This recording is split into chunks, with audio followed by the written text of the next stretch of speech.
This is on page 15 in your spiral, and it's a brief introduction to Venn diagrams. In this example, we have the numbers in their Venns, their circles, and we're going to answer the 6 questions. So a survey was conducted among 50 students about their favorite sports. The data is given below. So you have soccer and tennis. And how do we know how many total students there are? Add the number showing. It tells you there are 50, and if you add 28, 3, 17, and don't forget the 2, you'll get 50. So how many students like soccer? This is your soccer Venn.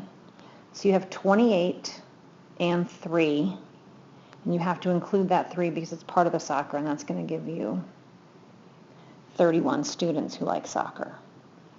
So using that information, go ahead and figure out how many like tennis. There's your tennis.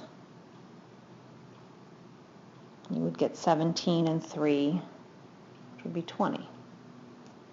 So how many students like both soccer and tennis? That'll be everything in here, which is 3. How many students like only soccer? So the key word here is the only, and so you're going to be looking for only soccer. 28. And how many students like only tennis? 17. And then how many students like neither soccer nor tennis? And you don't want to forget the little guy down there in the universal set, 2. Here's the next set of practice problems. You don't have to do this, but if you want to go ahead and try it, it's on page 14. I think you'll be okay with it. This is a triple Venn diagram. The last question is accidentally sliced off. The mode of transportation to school for grade 5 students is given below. How many students walk to school? So we're just going to be looking at walking. You have 11, 7, 1, and 2. So you're going to need to add those numbers up. How many students travel by bike and car but do not walk? So you're looking at bike and car.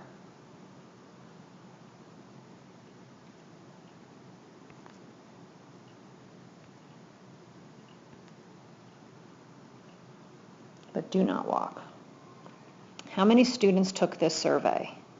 Remember, what do you need to get the total number of students who took this survey? Think about the last slide. How many students use only bikes? And the last question, how many students use all 3 modes of transportation? When we come back on Monday, we'll go over some more Venn diagrams and jump into word problems.